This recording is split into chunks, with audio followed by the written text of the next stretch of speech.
SMC стратегиясы 3-ші сабақ.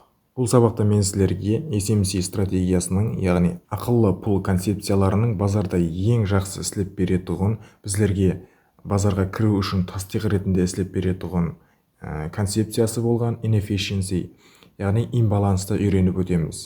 Inefficiency, бұның екінші аты имбаланс деп те аталады. Екеуі де SMC-де қолданылады. Мен өзім имбаланс деп қолданамын, һәм осы сабақта да сіздерге имбаланс деп түсіндіріп өтемен.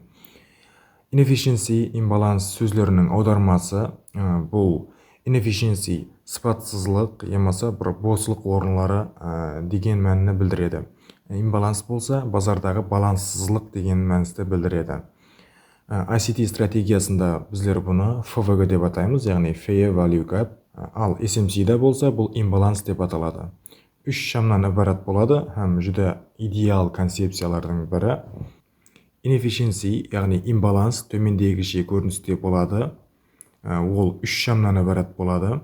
Inefficiency бұл сыпатылылық, яғни нәтижелілік деген мәнісі бар. Базардағы нәтижелі әрекет тап ұсындай болады, әмме шамның саялары бір-бірін жауып тұрады. Мәселен, бұл жерде мына шам, ал мына шам бір-бірін жауып келген. Һәм базар бір тәріпке қарай, әмме базардағы пулларды алып, ликвиділерді алып, төменге қарай әрекет етіп келмекте. Даунтрендте бірінші шамның төменгі саясын аламыз, һәм содан линияны тартып қоямыз.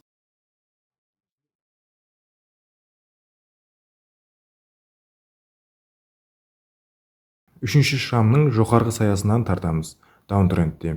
Һәм осы екеуінің арасындағы босылық имбаланс деп аталады. Бұл жерде болса, ондай имбаланс жоқ. Имбалансты біздер төртмешілікті аламыз, һәм төртмешілікті алып, осының бірінші шамның төменгі саясынан үшінші шамның жоғарғы саясына барып қоямыз, һәм осындай қылып тартамыз.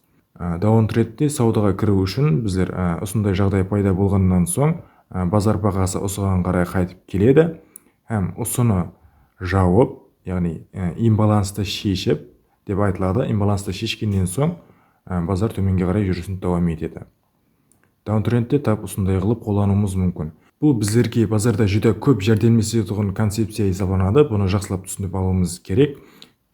Ал жоғары қарай өсуші трендте, яғни аптрендте бұл мынадай көріністе болады.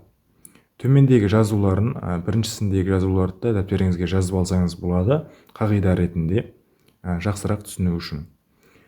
Аптрендте efficient, яғни нәтижелі жүріс мына көріністе болады.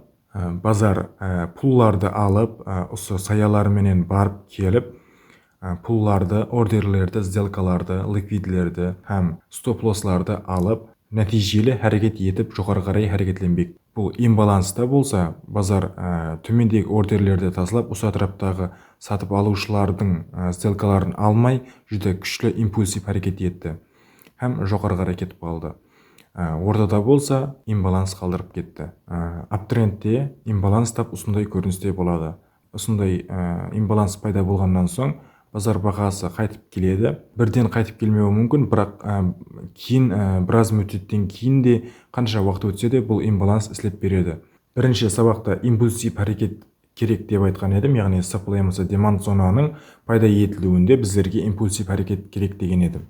Сол импульсив әрекеттің концепциядағы аты бұл. Біздер бұл имбаланс концепциясын базарда тастық ретінде, базарға кіру зонасы ретінде қолдануымыз мүмкін. Мәселен, базарда осындай жағдай жүз берді, тренд линия тарттыңыз, һәм ол осы жерге келіп бұзылды. Һәм бұл жерде екінші сабақтағыдай чок пайда болды. Чок пайда болғаннан соң, біздер бай үшін саудаға кіре аламыз. Біздер енді бай үшін саудаға кіруіміз керек. Бай үшін біздер осы бұзды, енді базар жоғары қарай кетеді деп бірден осы жерден кіре алмаймыз. Біздер Fibonacci деп тартуымыз мүмкін. Мен сіздерге доминаны брейк стратегиясында үйреткен едім. Бұл тренд линияны бұзу үшін базарда жүді күшлі әрекет керек болады. Күшлі әрекет давамында сондай кішкентай таймфреймде біздерге имбаланс қалдырып кеткен болады. Біздер сол имбаланстан осындай етіп төртмешіліктен пайдаланып зонамызды сызып алуымыз керек. Бұл көрініс шам көрінісінде мына жерде пайда болады. Бөлек сызып қойдым сіздерге түсініктірек болу үшін. Осындай жерден кіріп аламыз. Һәм біздердің take profit stop loss'ымыз. Take profitті енді сіздер бұл максимумларға қоюыңыз мүмкін, немесе басқа бір зоналарға, қызықты зоналарға, саудаға осы жерден кіреміз. Ал стоп лосс болса ең ақырғы минимумға қойып кіруіміз мүмкін. Базар осы жүріп болғаннан соң бәлкім мына жерден қайтып келер. Бірақ кейінірек қайтып келгеннен соң осы жерден кетіп бәрібір реакциясын алып кетеді. Тасдиқ ретінде қолданғанымызда біздер осындай етіп қолдануымыз мүмкін. Имбалансқа сіздерге реал базарда мысалдар келтіріп өтейін, жақсырақ түсінуіңіз үшін. Бүгін 6-шы күн болғанлығы себеплі базар жабық, Euro USD. Кеше ғана болған жағдай бұл 5-ші күні 1 сағатлық таймфреймде Euro USD-де.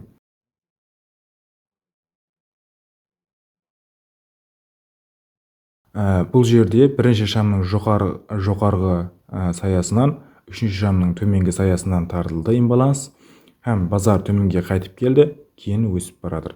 Біздер бұл жерде кірген болар едік. Көріп тұрғаныңыздай, бұл жерде имбалансымыз жақсы істеп беріп тұрыпты.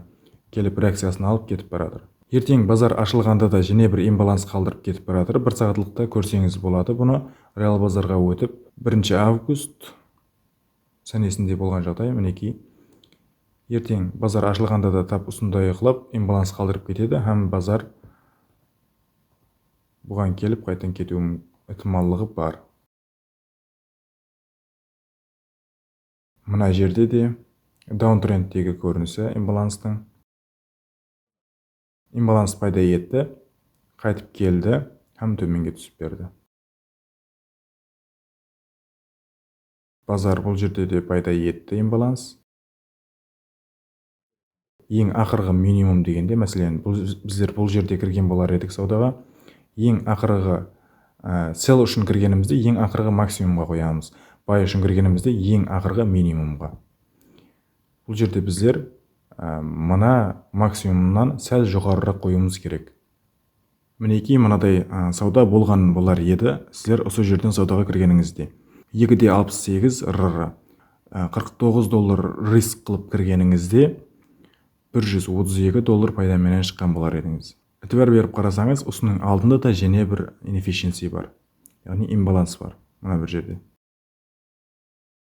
имбаланс пайда етті, қайтып келіп, стоп лосс алған жоқ. Ең ақырғы максимум біздер бұл жерде стоп лосс осы жерге қойған болар едік. Біздерге осы жерден кіруге де имканият берген екен базар.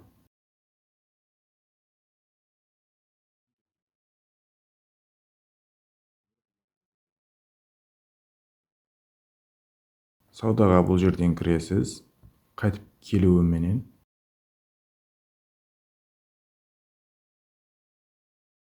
Стоп лоссыңыз ақырғы минимумнан сәл төменіректе.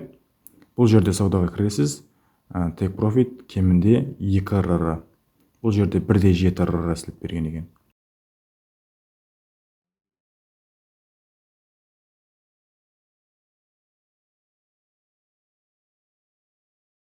Мына жерде де inefficiency, имбаланс пайда еткен, қайтып келген, көтерілген.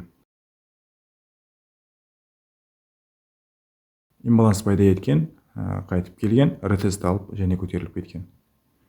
2 мәрте жүз берген екен, екіншісінде келмеген екен тураға.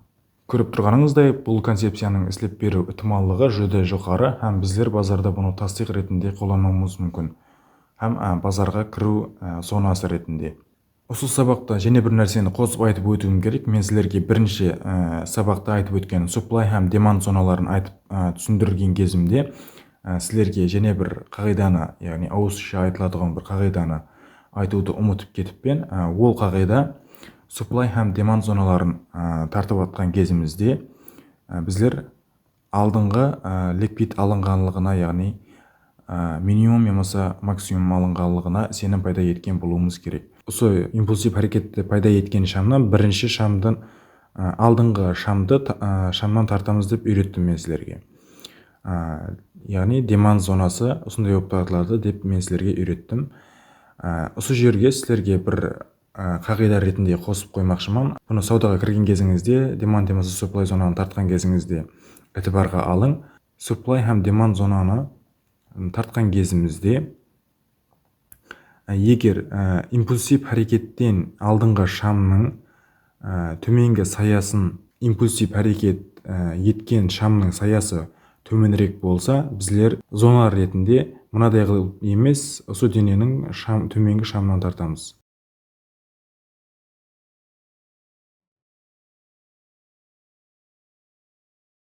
Себебі базардың мынадай жерден емес, төменгі зонадан қайту ықтималдығы жоғары. Сондай етіп тартуымыз керек.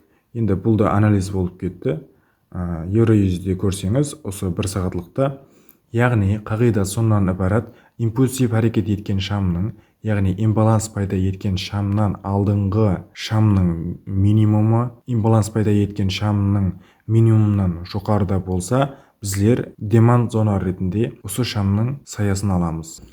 Мінеки supplyға мысал, біздер supplyды сіздерге үйреткенім бойынша импульсив әрекет еткен шамнан алдыңғы шамнан тартамыз деп үйреткен едім.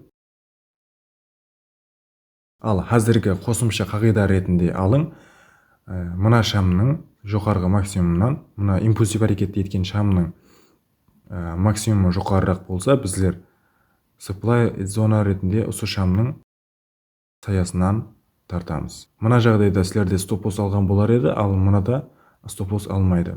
Егер осы жасыл шамның максимумы мінеки кішкене көрініп тұрған болса, сіздерге кішкене саясы бар, осы саясы сәл жоғарырақта болғанында, мынадай болғанында, біздер бұлай тартқан болар едік зонаны. Көріп тұрғаныңыздай, осы шамның саясынан тартылған supply зонамыз идеал тәрізді істеп берді. Мына жерде де, егер мына шамның саясы мынадай болғанында, біздер мына зонаны бұл жерден емес, мынадай етіп тартқан болар едік. Осындай етіп тартқан болар едік demand зонаны, егер мына қызыл шамның, яғни импульсив әрекеттен алдыңғы шамның минимумы мынадан төменірек болғанында. Бірақ бұл жағдайда имбаланс пайда еткен шамның саясы төменіректе, сол үшін біздер осы саядан тартамыз. Саудаға осындай етіп кіресіз, supply зонадан, яғни саясынан тартсаңыз, бұл зонаның аты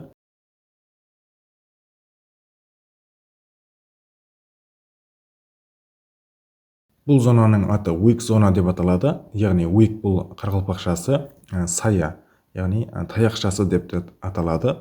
Бұл бір бөлек концепция емес, тек қана supply һәм demandтың жақсырақ пайдалану үшін қолданылатұғын бір түрі. Supply demandты қолданған кезіңізде, сол шамның саясына әтібар берің. Яғни demand зонаны қолданған кезіңізде имбаланс пайда еткен шамның һәм имбаланс пайда еткен шамнан алдыңғы шамның саяларына әтібар берің. Егер имбаланс пайда еткен шамның саясы төменіректей болса, сол саядан тартасыз. Supply зонада да тап сондай жоғарғы саяларына әтібар беріп қарайсыз.